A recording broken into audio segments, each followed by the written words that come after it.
8 years ago, he realized that he had special abilities. He was 10 at this time, and he was in the house, playing around with his power, making items fly when his mother entered the house. Instead of praising him, his mother yells at him, telling him to stop whatever it is that he is doing. His mother then calmly talks to him, asking him if he still wants to live with his mother for a long time, and Turan says yes. Since he still wants to live with her longer, she urges him to promise not to use the power from that moment forward. She urges him not to use the power in front of people, and Turan asks his mother why he is being restricted from doing so. She asks him if he remembers the story about the noble and the knight, and he says yes. Basically, they call the people who wield special power like him wizards, whether they are nobles or knights. However, nobles and knights are different because nobles are descendants of divine people, the Freyans, who descended to save the old humans. On the other hand, knights are descendants of those nobles whose blood has been mixed with humans, which is why there is a difference between nobles and knights even amongst wizards. She then tells him that the reason he can't use his power is that he inherited the powers of his father, who is a knight. She mentions that there are many evil nobles outside the town who treat knights as their slaves. She urges him to always keep the fact that he is a wizard a secret. 8 years later, Turan is still making sure he doesn't break this promise, and he continues to uphold it because he has no desire to reveal himself as a wizard. In fact, he has no intention to descend down the mountain into the village. In the village, two regular kids are playing around, acting like a wizard and a monster until the village's popular grandpa, Rabus, walks up. The little boy asks him what he must do to become a wizard, and he lets him know that he can't become one just because he wishes to. Rabus explains that wizards are the apex of humanity, ones who rule over humans from the highest realm. They are basically nobles and knights who inherit the ability to use mysterious powers from their ancestors, which means the two kids can't, unfortunately, become wizards. One of the villagers standing behind Rabus is surprised that he could be so blunt with the kids. Just then, he tells the old man that he heard about a monster that just appeared. Rabus confirms this, saying one of the villagers, Rop, came across the monster the night before. It is said to be covered in pitch black shadow, and it was a big leopard but big as a house. However, Rabus tells them not to worry because the village chief has already gone to the city to request a wizard, and he will definitely bring one back, so that the monster can be subjugated. They are relieved to hear this, and one of the villagers tells the kids that they are not allowed to go into the forest in the meantime for their own safety. Apparently, a regular person killing a monster is practically impossible, which is why a wizard is needed. One of the villagers asks Rabus if all the villagers are aware of this fact, and he says yes. The dude then asks him if the shepherd on the hill, Turan, is aware of this. Meanwhile, Turan is chilling out on the hill, resting while using his sheep as his pillow. Turan looks into the clear sky and complains about how boring everything is because it is always the same scenery over and over again. Turan heaves a sigh of disappointment, saying he will basically forget how to talk if this continues this way.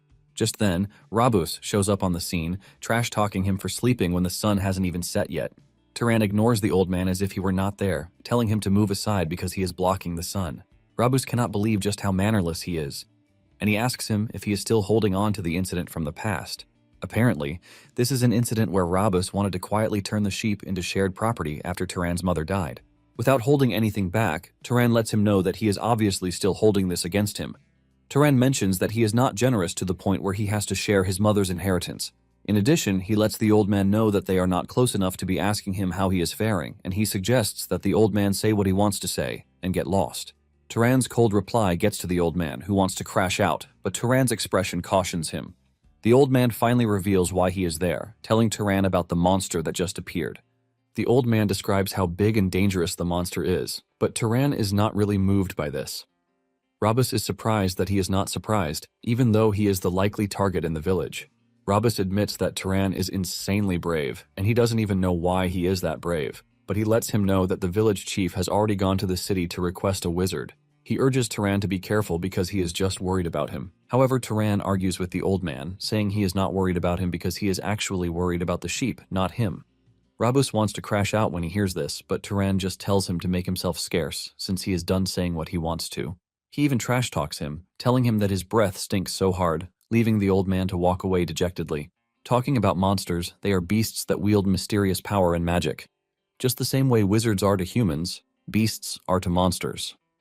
Turan is excited about the fact that he is going to finally see a wizard in person, but at the same time, he is not entirely sure that the wizard will be special, since it is a rural village that requested their help. Nonetheless, he is still interested in seeing one because he wants to know how strong they are. Moments later, Turan catches a sniff of blood, and he starts to trace the smell.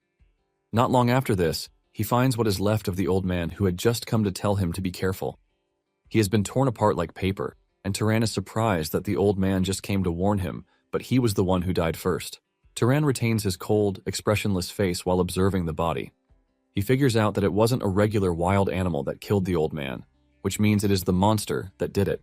He hasn't finished making his deduction when the culprit emerges from the forest and the monster is just as it was described. It has a dark aura around it, and it looks really big with a fierce, scary face. When talking about monsters, they are considered to be so insanely strong that normal humans can't even handle them. Rap's son hears this and believes that their village is done for, but his father assures him that the wizard would subjugate the monster. He lets the little dude know that the wizard would not lose against the monster because they can take care of monsters with a single word. Now that Turan is facing off against the monster, there is no iota of fear in him as he calmly tells the monster to die. A huge wave hits the monster, sending it backwards, but the monster remains strong as before. Turan remains speechless since his first attack didn't work, and while he is busy racking his brain for something else, the monster leaps toward him. Turan uses another command word, telling the monster to stop, but the monster barely misses him. Turan is surprised that the 2 command words he has used have been ineffective against the monster, and before he knows it, the monster angrily turns around to attack him. Turan leaps backward to dodge the monster's attack, and he decides to get serious. Turan turns to the shepherd's way, and he whips out his sling. He places the stone in the sling and uses magic to harden it before sending it toward the monster. As it travels toward the monster, he uses another command word to make it even faster. As the projectile gets closer to the monster, Turan orders it to pierce through, and this generates a massive force with shockwaves behind it that travels through the monster's body. But this is not enough to kill the monster. The monster dashes toward Turan, but little does it know that Turan is not done because the projectile is already traveling back like a boomerang, aiming for its head. With a powerful and insane force, the stone cuts through the monster's head from behind before it can even get to Turan. With the insane force that the projectile moved with, the monster crashed to the ground dead, and Turan remained really calm during the whole thing. He decides to just dump the monster's body in the valley, while thinking about how the villagers just like to stress him. The next morning, Turan receives an unexpected visit from a bunch of angry villagers. They bang on his door with no courtesy, demanding that he come out.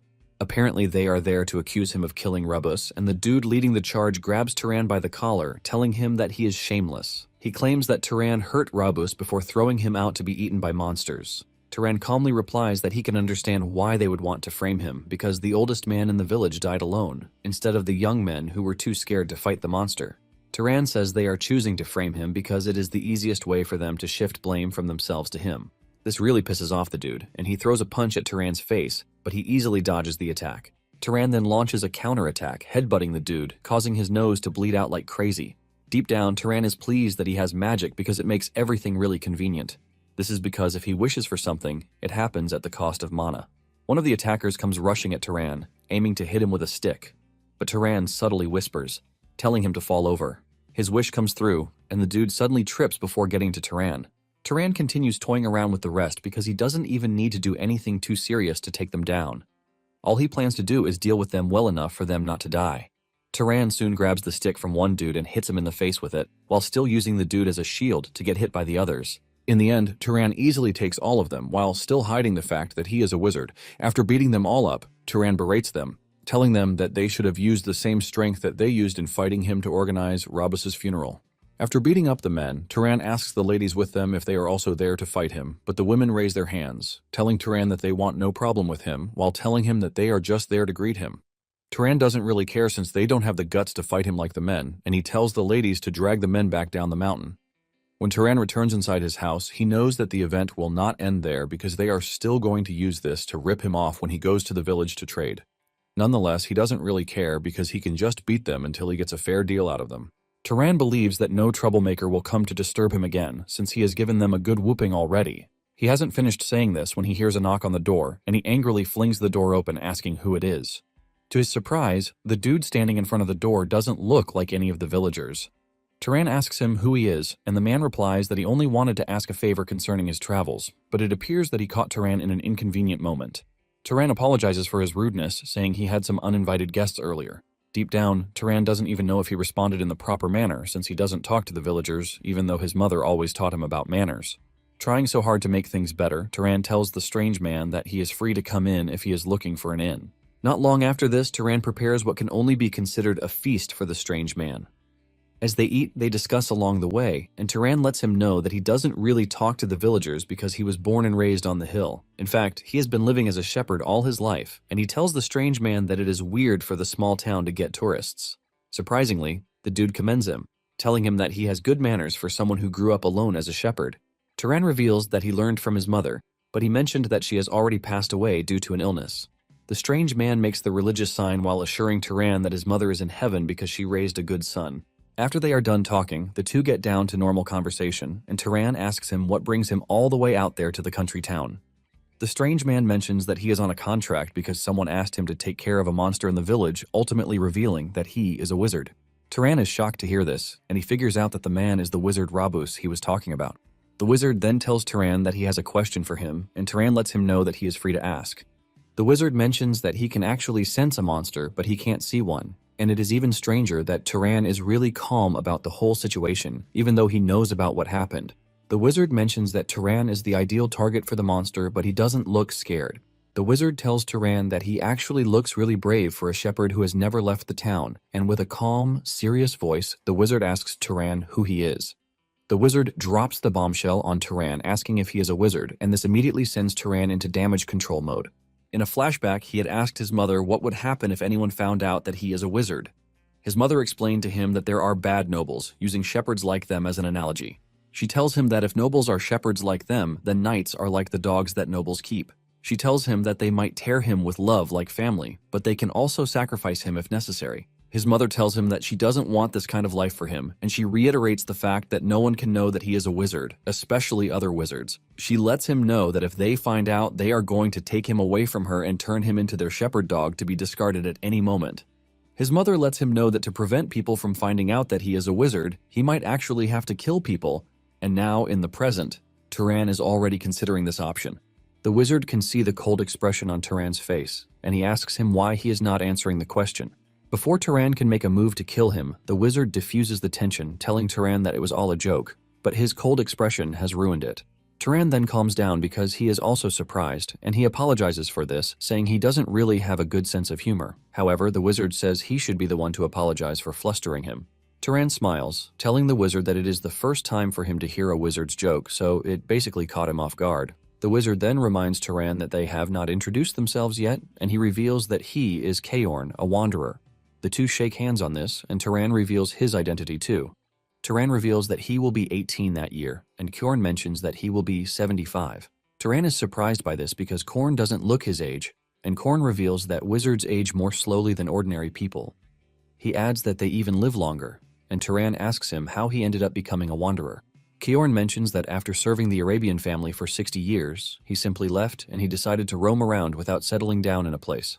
Before Turan knows it, he and Kaorn have engaged in deep conversations, leaving him surprised that he can actually be that comfortable with a stranger. Realizing that it is already getting late, Kjorn tells Turan that it is time he gets going. Korn then places an Arabian silver on the table, telling Turan that it is the purest among silver coins, so it should cover the cost of the meal. Turan accepts the coin with all gratitude, while wishing Kaorn luck on his hunt. Kjorn tells Turan not to act like it is a farewell, because he might come around a few more times to mooch off on the way.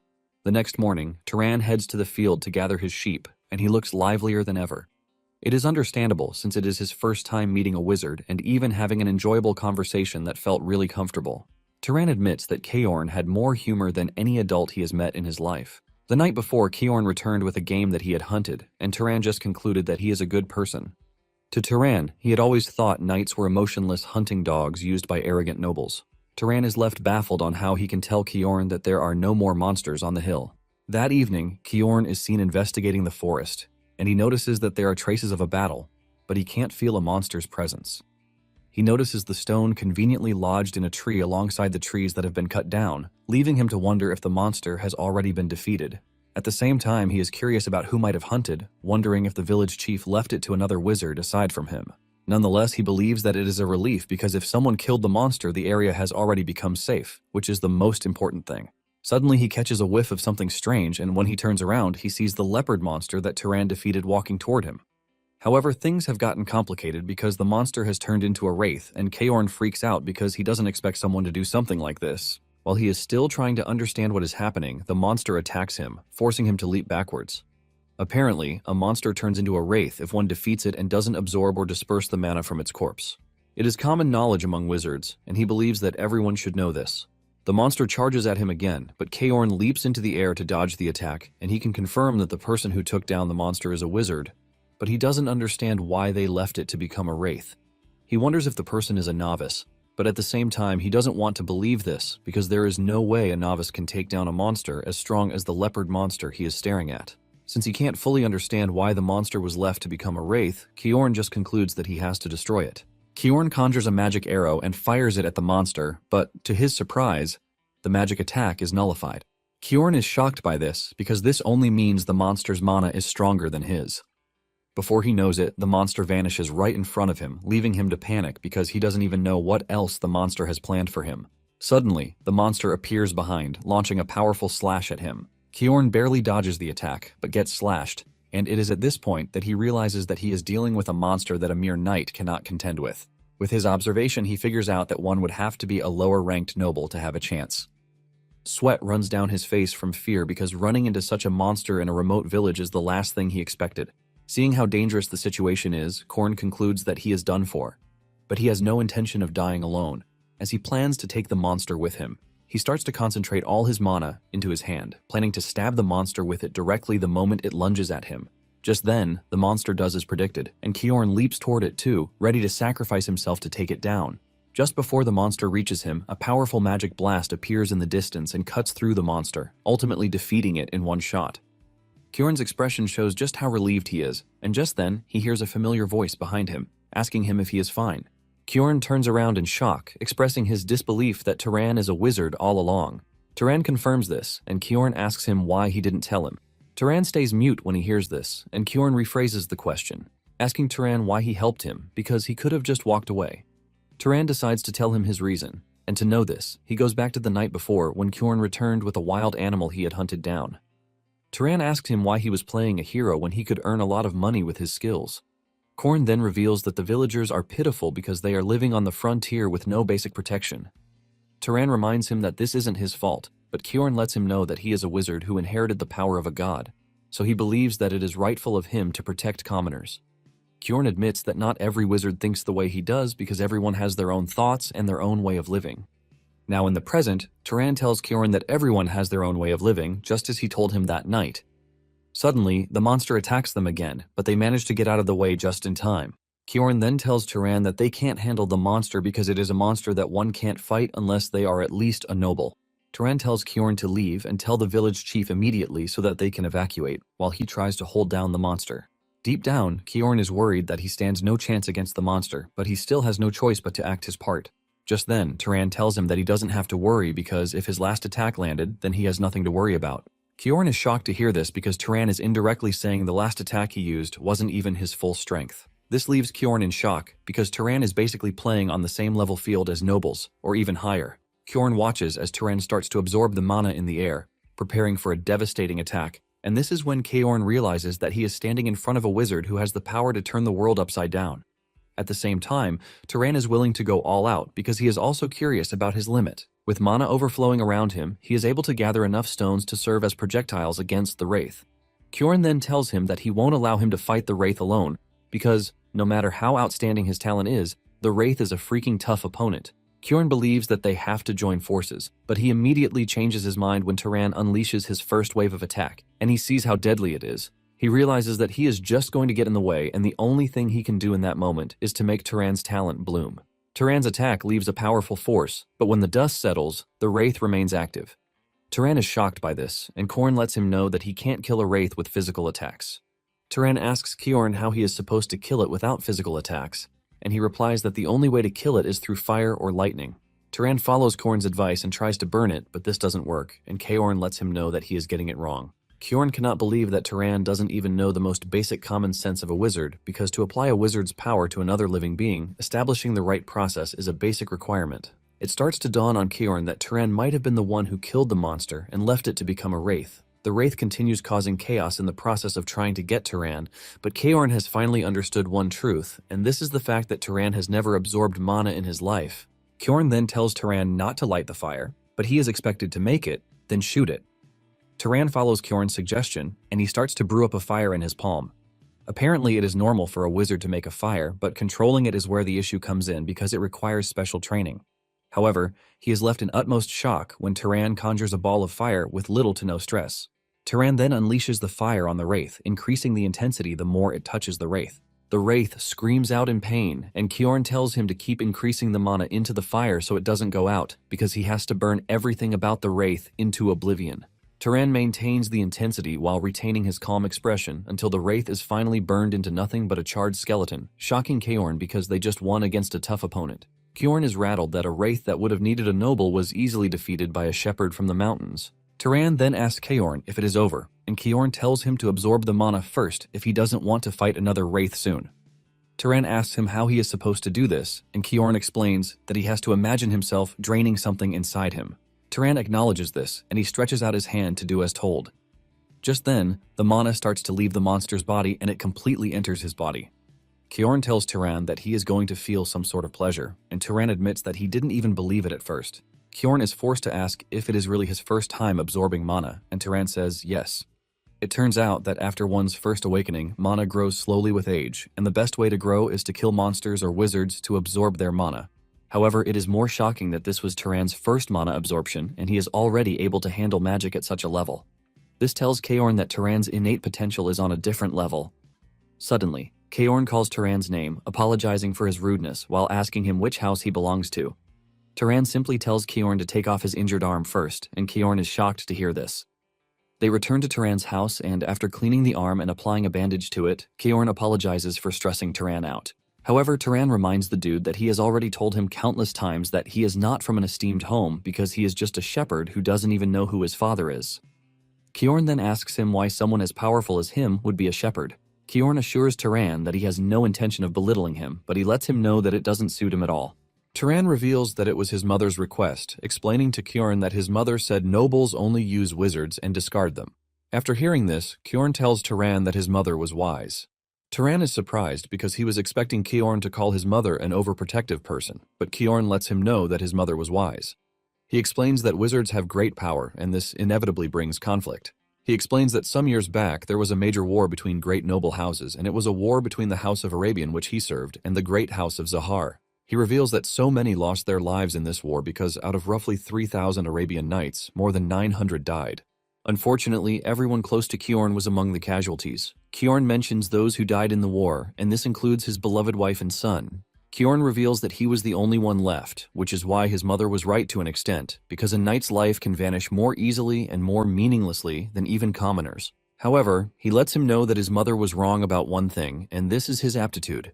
Turan is confused by this, and Kjorn explains that he is a knight with average skill, but Turan was able to take down a monster that he couldn't. Kjorn lets Turan know that his potential sits with that of a noble, not a mere knight. In fact, he lets him know that his aptitude is upper tier level. Turan then tells Kjorn that his mother told him that his father is a knight, but at this point, he already thinks that is a lie. However, Kjorn explains to him that there are children worse than a knight born to nobles, while there are also incredible children on a noble level born among knights. Kjorn then tells Turan that it would be better if he leaves the hill, and when Turan asks him why, he replies that humans need more nobles and knights. Apparently, humans are not the apex predator yet because the other races that were pushed out by the gods are still watching for a chance to rise again. In the middle of this potential destruction, the nobles only keep waging war against each other. Kjorn tells Turan that this is exactly why they still need strong and kind nobles like him. Kjorn walks to the door and asks Turan if he is satisfied with living as a shepherd. Turan takes a moment to think about it, and he asks Kjorn what he can possibly gain by going down the mountain, and Kjorn replies that it all depends on what he wants. Kjorn mentions that everything from fame to family is hard to obtain, but it is left to his imagination. As Kjorn leaves the house, he tells Turan that he could become a wanderer like him, killing monsters that threaten people, or become an explorer who ventures into the unknown. In fact, he can even get himself adopted into a house and walk the path of power. Turan follows Kjorn and tells him that he is right, because it would be interesting for him to go into the world rather than herd sheep on the hill. Turan admits that for the first time, he is curious about the outside world. On the other hand, Kjorn tells him that he might already be planning an unwanted expectation, but he assures him that he is going to support him with every possibility he has. Just then, Kjorn asks him for his bloodline ability, but Turan has no freaking idea what this means. Kjorn apologizes for dumping this on him because he has totally forgotten about the part where he knows nothing about magic. Kjorn then reveals that a bloodline ability is a trait nobles inherit from their ancestor, the Freyans. He tells him that the possession of a bloodline is what separates a knight from a noble. Kjorn then asks him if there was any spell that felt unusually easy and simple when he used magic, or if he has an outstanding ability that doesn't require that he use magic. Turan reveals that he has a good nose and he is also pretty good at throwing stones. Kjorn lets him know that his sense of smell can be considered a bloodline ability and throwing weapons is also one of House Arabian's traits. He lets him know that it is a common trait, but Kjorn tells Turan to tell him more. After revealing all of his abilities, Turan notices that Kjorn's expression looks different from before. Turan asks him why, and Kjorn reveals that he has finally figured out which house Turan is close to, and Turan asks him which house it is. With a cold voice, he reveals that it is one of the great houses, House Zahar, the one that fought a war with House Arabian. The moment Turan hears this, he immediately understands the sudden change in Kjorn's expression. Turan can't believe that he is from the same house that Kjorn hates so much. This leaves Turan wondering what he can actually say to the man at that point. He thinks of apologizing, but then it dawns on him that what happened is a result of the actions of family members he has never even met, which means that they are practically strangers. Kjorn notices the worried expression on his face, and he taps him on the shoulder, telling him not to be worried about what happened because he didn't participate in the war. At the same time, Turan tries to say something, but Kjorn lets him know that it is an adult situation. He tells him that if they try to wash blood with blood, they are just going to continue fighting forever. Turan then asks Kjorn if he doesn't have regrets about telling him to go down the hill. Kjorn admits that if Turan goes down the hill in the pursuit of power, he will inevitably end up joining the Zahar family, but he assures Turan that he trusts his character. Turan has no idea what he is saying, and Kjorn tells him that he is talking about the goodness in him, which pushed him to save him from the monster. In addition to this, Turan revealed the identity he has been hiding his whole life. Kjorn says there is the possibility that if someone like Turan rose to power in the Zahar family, he could prevent a terrible war from happening again. Kjorn then turns around to leave, telling Turan that there is no need to think too much about the whole thing, since Turan has not even decided whether to join the Zahar family or not. Turan stops him, telling him that his thoughts are now clear because he would like to go down the mountain. Kjorn commends him, saying he has made the right decision, but Turan tells him that he is not going right away, and he lets Kjorn know that he will head down once Kjorn's injury heals. Kjorn is surprised to hear this, and he admits that Turan is a good person. Later on, Kjorn sits down to explain the basics of everything to Turan, telling him that to use magic he needs mana, which is why it is referred to as the key to omnipotence. He tells Turan that it is not a truly omnipotent power as the name implies, but he tells him that to use magic he needs mana that matches it. Turan then asks for the standard for mana that matches magic, and Kjorn informs him that the difficulty of magic is largely determined by 3 factors. The first one is bloodline, the second is affinity, and the third is causality. The first one, which is bloodline, is determined by the bloodline that he was born with, and this applies to most nobles who are not knights. He makes an example of this, saying it would be difficult for Turan to heal his wounds with magic because he is not from the Ravista bloodline in the south that can even do something like this without training. As for the second one, which is affinity, Kjorn says it is more or less considered familiarity. This is the concept that a mage can easily perform tasks that they prefer or are used to. An example of this is how he made a fireball as if he was throwing a rock, and Turan confirms this, saying that if he had probably made flames, he might not have achieved the speed or firepower. The last one is causality, but he confesses that he doesn't fully understand it.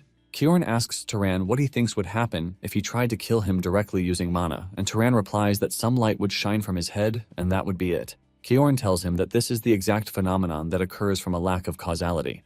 He placed his hand over a cup on the table, causing the contents to bubble.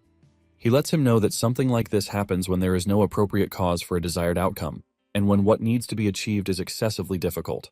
Turan then replies that he has gotten the hang of the whole thing, because if he wanted to kill Kjorn, he just has to provide a cause of death that looks like creating and shooting flames instead of spending mana to wish for his death. Turan follows the same process by lighting a fire on the cup, while saying it would be more practical to kill Kjorn that way because creating and shooting fire is more natural than directly lighting one.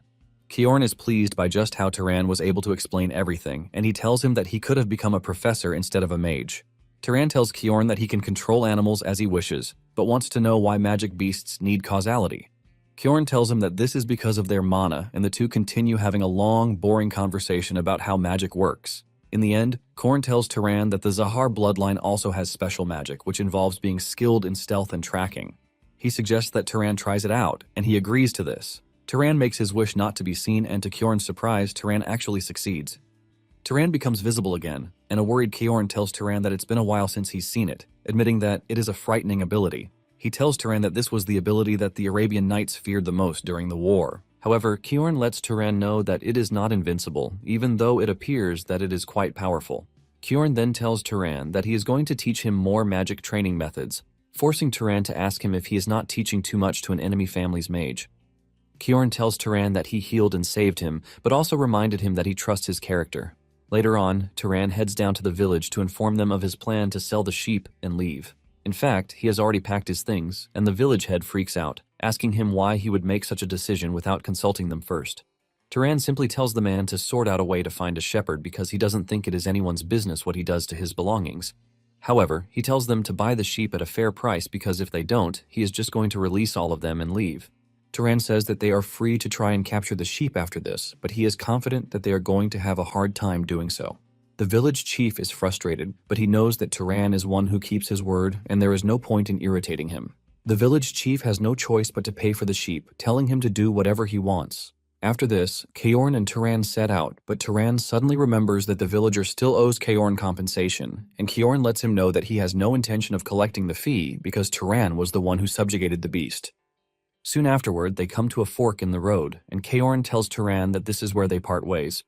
He apologizes for refusing his offer to travel together because he is more comfortable alone. Turan assures him that it is fine, but thanks him for everything. With this, the two bid each other farewell, and Turan tells him that he hopes they meet again with smiling faces. As Kjorn disappears into the distance, Turan finally realizes the deep desire that he had always had for a father figure. Turan then continues his journey, and while crossing the desert, he sees a bunch of weird people in the distance, leaving him to wonder if they are merchants who go from village to village. Turan decides to approach them to ask for directions.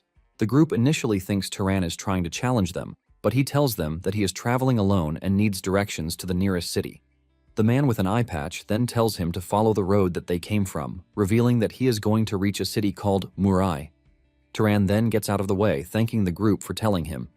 However, as he is about to leave, the man stops him, telling him that he can't receive the information for free because he has to give them something in return.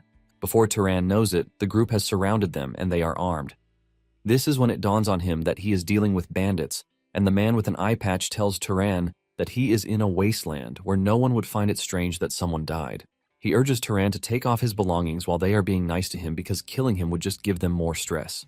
Turan then shocks the bandits by telling them that, since they are bad guys who kill people, he might just use them for practice, and the evil smile on his face is enough to send a chill feeling down their spines. However, the bandits come closer to him, believing that he is just bluffing, but with the flick of his hand, Turan commands the wind that sends them flying. Turan is surprised when he realizes that he could whip up such a strong wind with little to no mana. The bandits groan on the ground, wondering what just hit them, and Turan brings out his water gourd.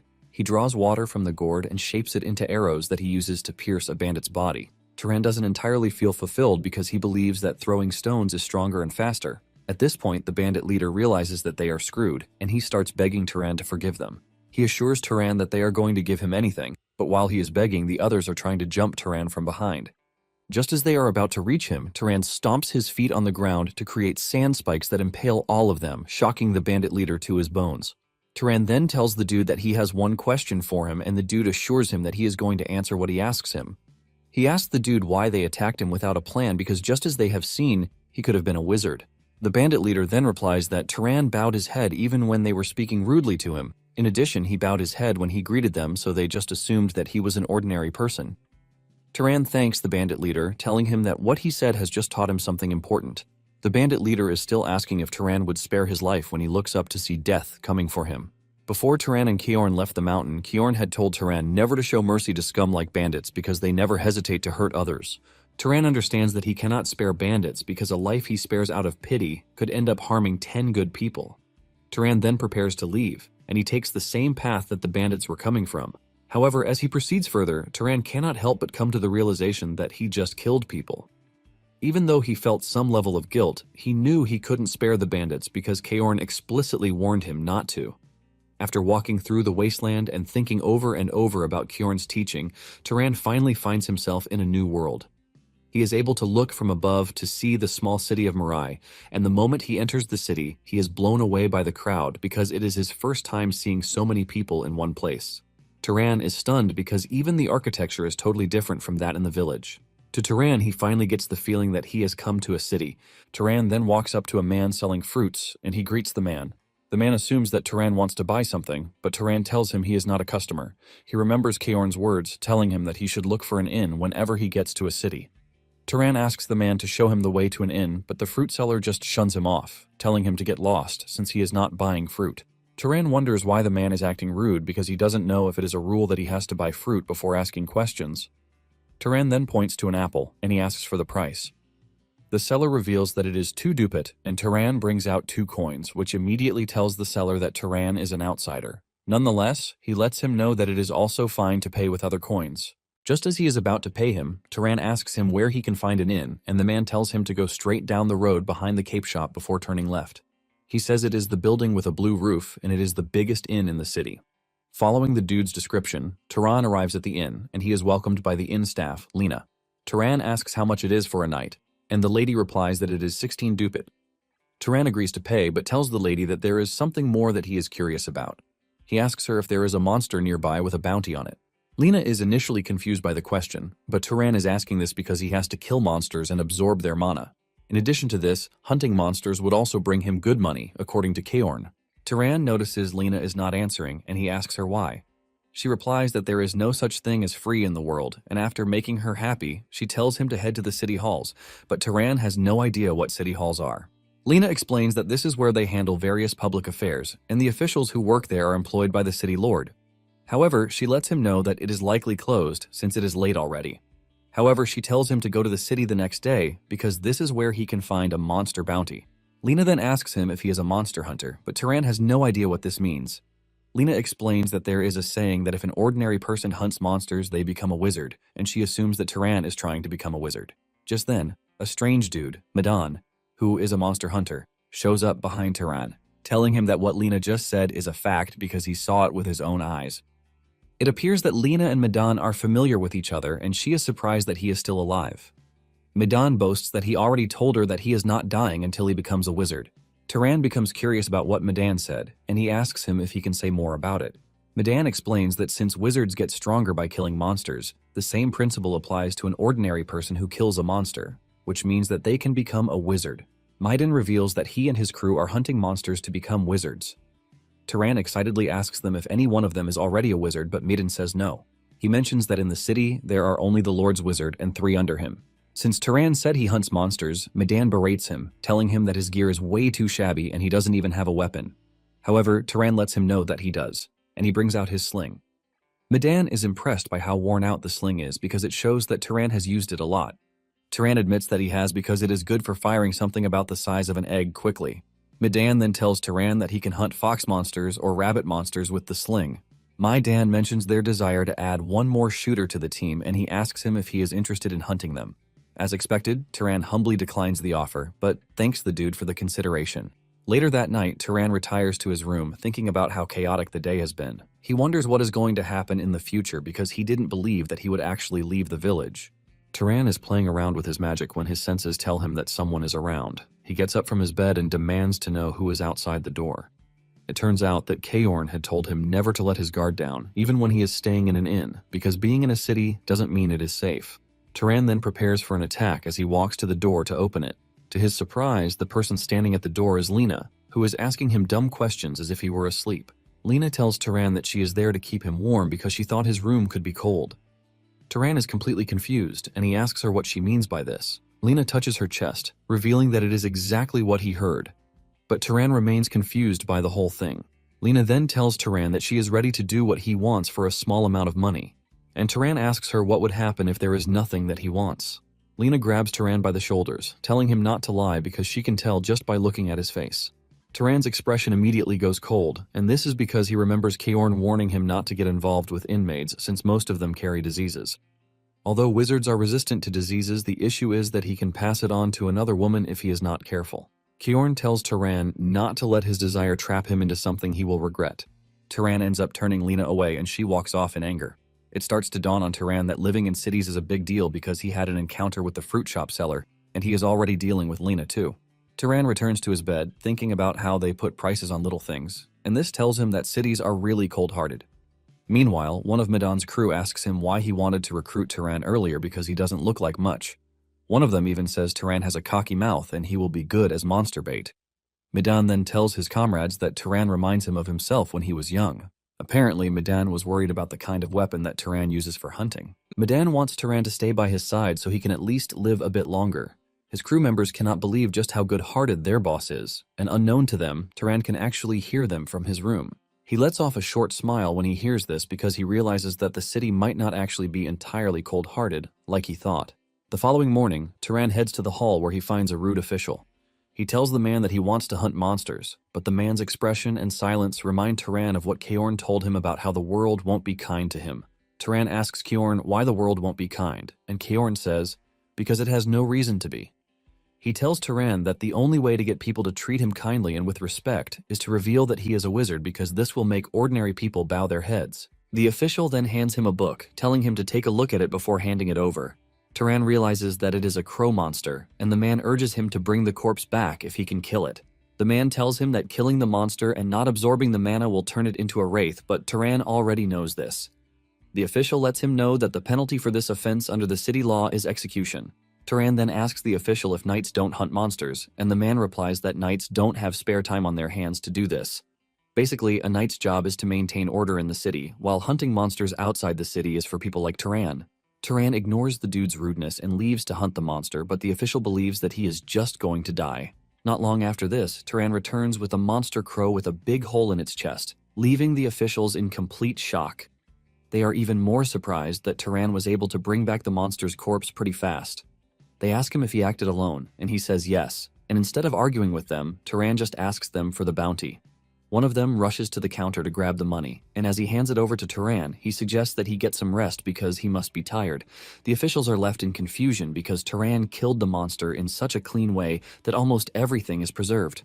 Just then, the official who attended to him earlier notices that Turan is not gone yet. He asks him why he is there, and Turan asks if there are still other monsters that are worth hunting. The officials are shocked to hear this because they can't believe that Turan still has the strength to hunt more monsters. 3 days later, Turan had defeated 30 monsters already, and Lena gave him the best dish on their menu. Lena mentions that she is pretty sure that Turan made a lot of money, but Turan lets her know that money is not his only goal. Basically, what he is after is the monster's mana, and thanks to the ones he has hunted so far, he has gotten stronger. Turan figures out that his mana has increased a lot compared to when he met Kjorn. However, he knows that there is a limit to how much he can get stronger with weak monsters' mana.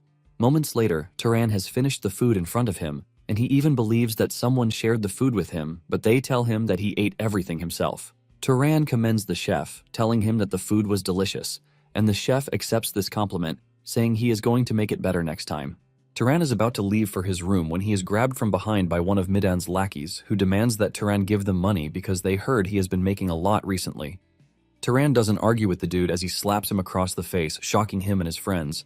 The dude's friend tries to fight back by throwing a punch at Turan, but he easily dodges it and punches him in the face. The first dude rushes toward Turan with a stool, but Turan easily blocks the attack before sending the dude flying with a flicker to the head.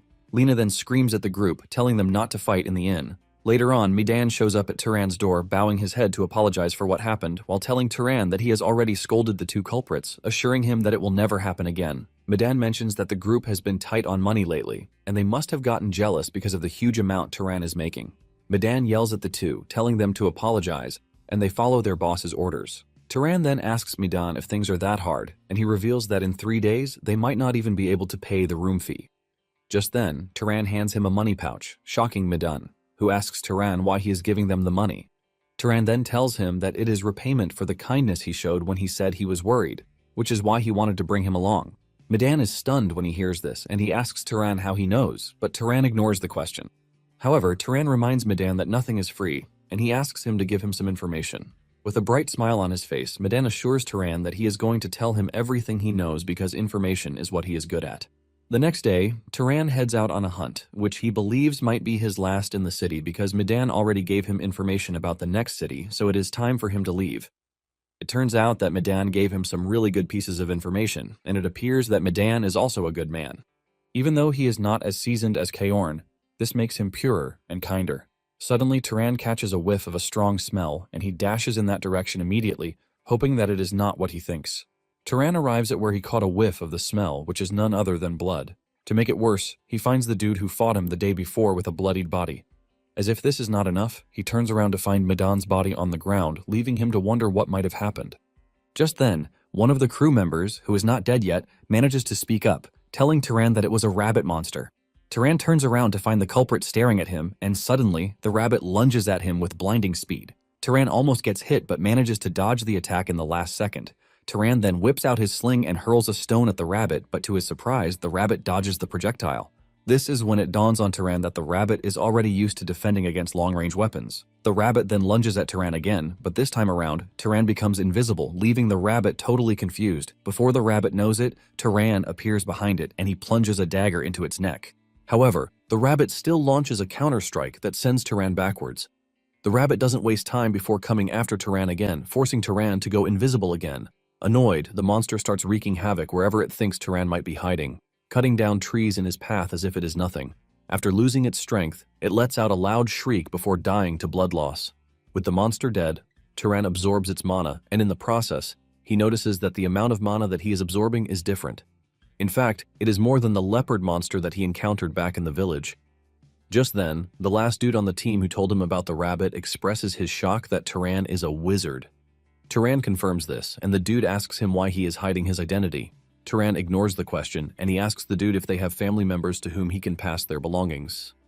The dude sadly replies that no, and this takes Turan back to the night before when Madan was telling him about the nearby great city called Orem. Apparently, Orem has a library that contains thousands of books, but not just anyone can enter the library because only wizards are allowed in. After burying the crew, Turan reveals that his decision to finally head to Orem, and he wishes Madan a perfect rest as he walks away. By the time he arrives in Orem, Turan finally understands why Murai was referred to as a small city, because Orem can literally swallow Murai up. At the city gate, he is even surprised that there are loads of people trying to make their way into the city. Turan wonders if the guards are screening for criminals, but he is not entirely surprised because it is a great city after all. Just as he is about to enter, one of the guards stops him, telling him that he can't enter because he has never seen someone wearing such filthy clothes as Turan. The guard suggests that Turan head to cover and dust himself first. Later on, Turan gets access to the city, and he heads to the giant library, which leaves him wowed. Because of how big it is, Turan concludes that it was definitely built with magic. At the entrance, he is stopped by the guards who tell him that the library is restricted to only wizards. Turan replies that he is a wizard, but this pisses off the guards, who believe that he is an impersonator. One of them stretches his hand toward Turan, and he suddenly feels something strange in his hand. Apparently, Kjorn had told Turan that wizards recognize each other because, by sensing another person's mana, they can even tell if the person is stronger than they are. The dude almost gets crushed by Turan's overwhelming force, so much so that he even falls to the ground, forcing his colleague to ask him what is wrong with him. The dude assures his colleague that he is fine, but deep down he realizes that Turan is no ordinary wizard because he is at least noble class or higher. The dude immediately gets back up to introduce himself as Kenya, a knight of House Valtas. Kenya asks Turan which house he is from, and Turan demands to know if he has to say it before entering. Kenya says no, revealing that to use the library he's going to need permission from the Master of Valtas. Kenya then reveals that he is going to contact House Valtas. Before Turan knows it, something that he thought would be a simple process has already landed him in the Valtas mansion. He is taken to a big pool where maids attend to him, washing off his body. When he finally becomes uncomfortable, he tells them to stop, asking if he can wash himself. The maids then tell him that they will be punished if they fail to properly attend to an esteemed guest. To avoid causing them problems, Turan tells them to do whatever they want. By the time they are done and Turan wears the nice clothes he was given, even the maids are left in awe of his beauty. They urge him to forgive them, but he assures them that there is nothing to forgive. However, the maids urge him to stop speaking to them casually, and Turan cannot believe what is going on. Later on, Turan meets with the rude young lady of the house, a redhead girl, Azella. Azella asks Turan what house he is from, and Turan replies that for personal reasons it is difficult for him to say. Azella is surprised by this, and deep down, she is already thinking of a devious prank, since Turan is hiding who he is. Azella suddenly unleashes her mana while telling Turan to do the same. Turan does as told, and while Azella releases a yellow aura from her body, Turan unleashes a blue aura. Their presence is so overwhelming that those who are in the room are forced to bow their heads. After the show-off, Azella commends Turan before subtly telling him to marry her. As usual, Turan's expression goes cold in shock and confusion. Even Azella's butler is forced to tell her to stop saying unnecessary things. Azella tries to do damage control by saying it was a joke, but later turns around to Turan, telling him to still think about it. After Azella is gone, Turan checks out his fingers to see that they are shaking. It dawns on him that Azella's mana is actually comparable to his own. Moments later, he heads to the Patriarch's office, where he meets the leader of the house, Rug Valtas. After their introduction, Rug says he is aware of Turan's need to use the library, and he lets him know that there isn't any amazing ancient magic in the library. In fact, he lets him know that there is no secret method for him to increase his mana, but Turan assures him that he is fine because he never wanted any of that in the first place. Rug then tells Turan that he is not going to stop him since he still wants it, and he reveals that there is nothing inside the library that counts as confidential information related to their house. Since it has gotten late for the day, Rug tells Turan to come back the next day, and Turan assures him that he is not going to forget his kindness. The following day, the guards greeted Turan with all respect after confirming his library pass. Turan steps into the library and he is totally blown away at how big and magnificent the library is. He is still looking around when a loli appears beside him, welcoming him to the library while revealing that he is the librarian. He tells Turan that he is now going to explain the rules of the library to him. Deep down, Turan is left in shock because he is not expecting a little kid to be a librarian. He tells him that the first rule is that he can't damage anything because if he does, he will have to pay for it. Secondly, he is not allowed to take any book out of the library. He then adds that he will be watching him while he is using the library, but Turan urges him to give him some distance when he is reading so he doesn't become uncomfortable. Since the little boy is a librarian, Turan asks him if he also reads the book in the library, and he confirms this, telling Turan that he can help him find anything that he is interested in. The librarian asks Turan if he wants romance or history, but Turan simply tells him that what he wants is to learn basic common sense about the world. Not long after this, the librarian provides a bunch of books for Turan, telling him that the books are hundreds of years old, and he believes that they won't really suit what he wants. He then provides another set of books saying they should help him. Turan thanks him for his help, and he is amazed at how incredible the books are. Turan opens a page, and it is as if he were welcomed to heaven because of how amazing it sounds. Turan immediately falls in love with the reading, and he repeats the same routine every day. Thanks to this, Turan is able to understand the world's geography, the different races in the world, and the etiquette of wizards. In fact, he gets to learn about how various items were manufactured and processed. With each piece of knowledge that he accumulated, his world, which was an unknown space, became clearer and more vivid to him. Days later, Rug invites Turan to his office because he heard that Turan has been using the library really well. Rug tells Turan that aside from the fact that he is treating him as a noble, it is also an act of goodwill to allow him to use the library. The man then tells Turan that he would like to receive payment for this goodwill, and Turan tells the man to reveal what he needs. Rug mentions that a monster has appeared north of the city, and it has been attacking travelers. Turan asks if he wants him to hunt it, and Rug mentions that 4 knights previously went to hunt it, but they never returned. This time around, he wants a noble to step in, but Valta's house can only mobilize 2 people at the moment. Turan is not entirely displeased at this, since protecting the people is what wizards do, but he feels like something is off. Rug continues by saying the northern road has been blocked, and this is an important trade route for the city, and this has been like that for 10 days. When Turan hears this, he realizes that the issue has been happening even before he arrived in the city, which is why he easily let him use the library. Soon afterward, the group going for the hunt prepares to leave the castle, and Azella is one of them. Azella complains about how insecure her father is to have sent Turan with them. Also in the group is one of the family members, Marvin Valtas.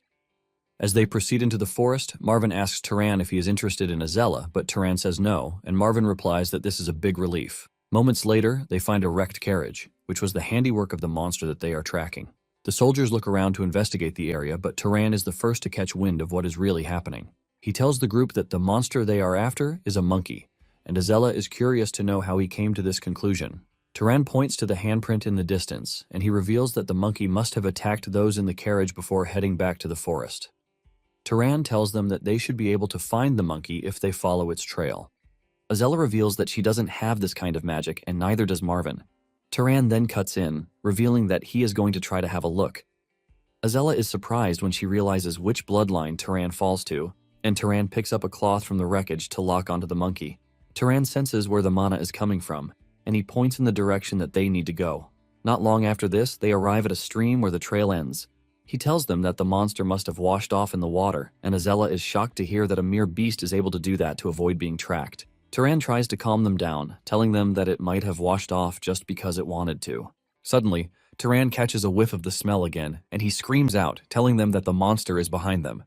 Just as he said, the monster emerges behind them, and it looks terrifying. As if this is not bad enough, the monkey hurls stones at them. This travels at a great speed, cutting through the knights, but Turan is able to dodge the attack. Surprisingly, he notices that Azella and Marvin used 2 knights as a shield instead of trying to dodge the attack.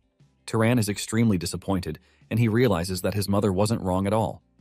The monster turns around to try to escape, but Azella orders the knights to chase it down. Just as they are about to lose the monkey, a stone traveling at a blinding speed moves past Azella's head, cuts through the knight's formation before tearing through the monster's body, knocking it to the ground. Azella and Marvin turn back in shock, only to see that Turan was the one who hurled the stone at the monkey with his slingshot. With the monster incapacitated, Azella unleashes her fireball magic on it, roasting it with an overwhelming firepower that almost heats up the ecosystem. Turan, on the other hand, is impressed that he finally got to House Voltus's bloodline, which is pyromaniacs. After she is done roasting the monkey, Azella admits that there was a sense of fear in her when the stone was coming toward them. While Azella and Marvin are busy teasing each other, the wounded knights are screaming for help. Azella scolds them, telling them to stop whining.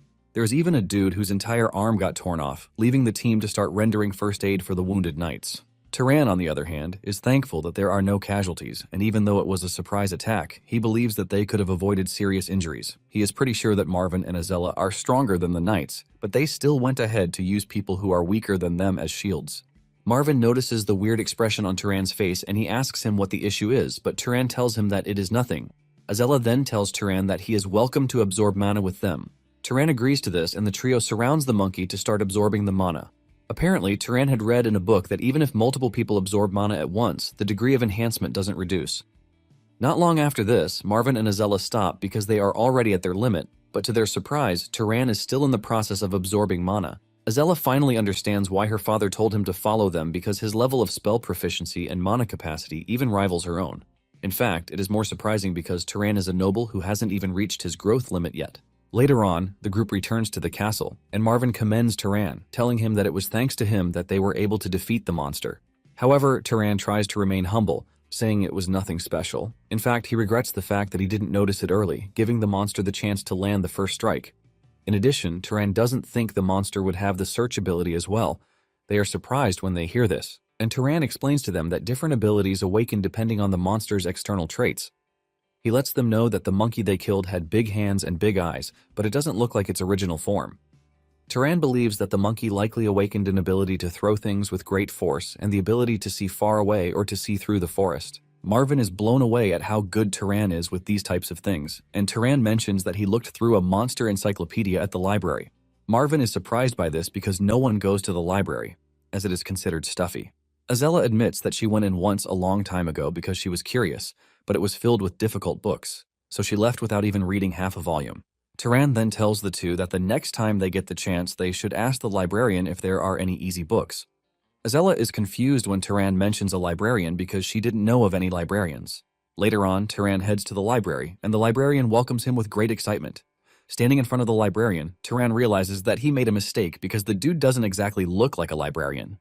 Turan suddenly asks the librarian how he knows his name, and this shocks him. Realizing that he's been caught, he reveals that he learned it from Turan's permit. He mentions that as long as it is around the library, he can see anything in the building. Turan then asks him how he is supposed to address him, and he replies that he doesn't have a name, so he can call him whatever he wants. Since he has no specific name, he decides to just call him the librarian, and the librarian makes the situation even more awkward with his adult talk. Turan asks him if he is from the Old Empire, and he replies that he wasn't a person to begin with. He mentions that he is basically a spirit, revealing that he and the library are one. He mentions that his current form is just a way of communication, which is the user's preference. Turan argues with him that his current form has nothing to do with his preference. The librarian doesn't want to accept this, saying he is a reflection of what Turan wants to see. Turan then confirms this by touching the librarian, and he realizes that his hand is just passing through really easily. The librarian reveals that it is frustrating that he can't physically use force on those using the library because if he could, he would have punished everyone who had taken books out of the library. Turan easily figures out that no one knows that he exists, and he replies that until that moment, no one has had the qualifications to perceive him. He mentions that his creator created him in a way that only those who are above a certain level could see him. This basically means Turan is the only one who can see him. Turan asks him what he means by this, and he mentions that he is talking about the bloodline. Turan then urges him to tell him about the bloodline, and the librarian teases him, telling him to ask his parents. Turan is forced to tell the dude that he is an orphan, and he decides to check it out for him. However, he needs his consent to examine his body, and Turan nervously agrees to this. The librarian pushes his hand into his body, and he reveals the things that Turan already knows about the pursuer and hunter bloodlines, which are traits of House Zahar. Suddenly, he reveals that there is one more, and it was mixed. He reveals that Turan is a result of two people with different bloodlines. Turan asks him what the other one is, and he admits that he doesn't know because it is still locked. Apparently, a locked bloodline isn't that rare in bloodline combinations, telling Turan that it is going to open naturally as he grows stronger.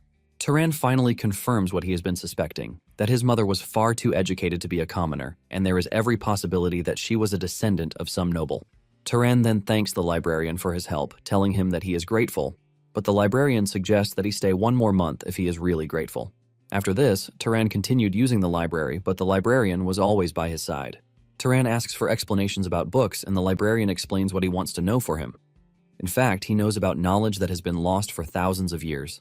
At some point, he starts to teach Turan the laws of nature, ultimately blowing the dude's mind.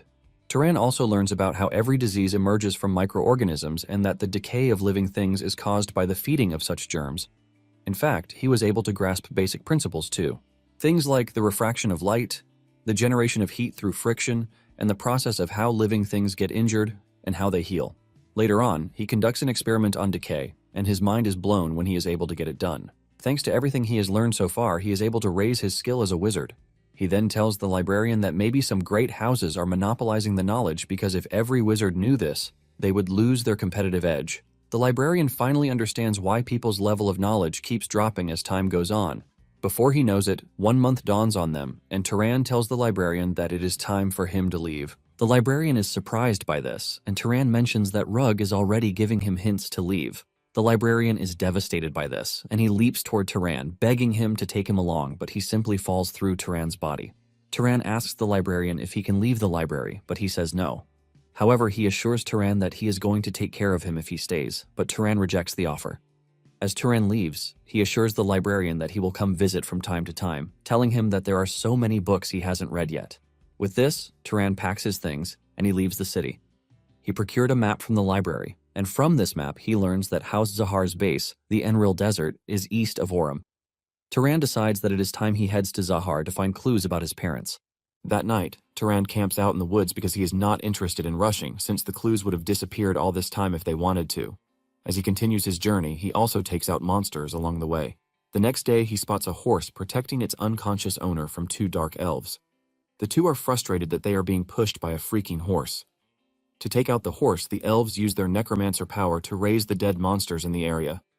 Turan remains in hiding while watching the elves carry out their deed. Turan is left between helping the man or not, because he doesn't know if the unconscious man was the one who even attacked the dark elves. The elves then decide to eat the other humans that they have killed, while they find a way to take the horse out of the equation. The fact that they are cannibals immediately irritates Turan, and he activates his stealth mode. Making sure he uses the stealth very well, he hurls a stone at one of the elves, decapitating him immediately. His colleague panics when he sees his friend become headless right beside him. He quickly gathers the monsters he raised. Turan launches another attack on the elf, but the bull monster in front of him protects him with its strong head. The bull then rushes in the direction from which Turan was attacking, pulling down trees without care, but couldn't get Turan. The elf panics because he knows what a stealth user can do, but he uses one of the beasts to fish out where Turan is hiding. Turan is forced to exit stealth mode, and the elf orders the beasts to go after him. Turan conjures a fire attack and he takes out one of the monsters, but before he can even readjust, the bull dives toward him. Turan almost gets hit but manages to leap out of the way. Turan panics when he realizes that monsters are fast. He thanks his stars that he has taken out one of the elves beforehand. Suddenly, he gets bitten by one of the monsters from behind. The monster closes its jaw on its heel, and while Turan is fighting the monster off, he gets hit by the bull, sending him into a tree. Turan is slammed into the tree really hard, causing him to scream out in pain. He coughs up blood before falling on his knees in agony, and the elf tells Turan that he is going to make him suffer before killing him. Suddenly, the horse kicks the elf in the face, sending him to the ground. The elf begs for help, and the monsters immediately gang up on the horse. They totally neglect Turan, and this turns out to be a mistake, as Turan is able to launch a powerful attack that tears the elf's head off. With the elves dead, the beasts also die, and Turan falls to his knees in exhaustion. The horse walks up to him to check on him, and Turan thanks the horse for its help. Later that night, the horse's owner wakes up and he is shocked to see a stranger in front of him. Turan casually greets him, and the man demands to know who he is. Turan tells the man that he saw him getting attacked by dark elves, which is why he had to save him.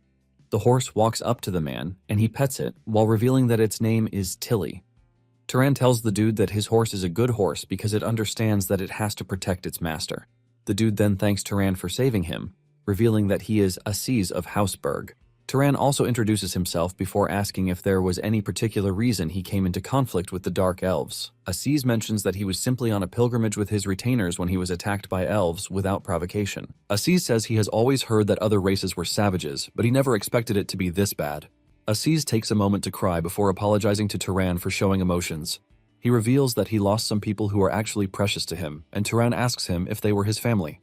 Aziz reveals that they were knights and servants who came on the pilgrimage with him. Apparently, they raised him since he was little, so they are his family in one way or another. Turan immediately concludes that Aziz is a good person, and he asks Aziz if he knows how many dark elves attacked him because he was able to kill 2 of them. Aziz tells Turan that he has killed them all already. However, to make sure that they are not being stalked, Turan uses his search ability to scan the area to make sure that there are no more elves in the area.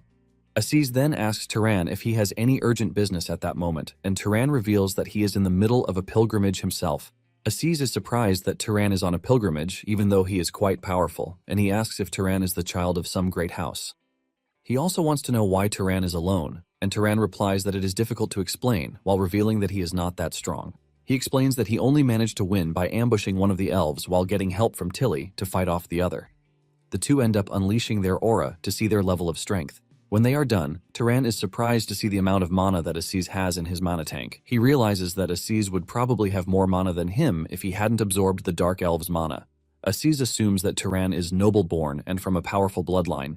In addition, he is convinced that Turan hasn't even reached his growth limit yet, and this leaves him wondering why Turan is walking alone. Since Turan doesn't have a fixed destination, Aziz suggests that he come with him to the House of Berg. He assures Turan that he is going to repay him for saving his life and escorting him back safely to his house. Turan asks him how he plans to repay him, and this is when Aziz reveals that his family is a family of enchanters, vassals of Arabian, the great house to the north. Apparently, they are a bloodline that has crafted magic tools for generations, and he assures Turan that he is going to make the finest magic tool for him.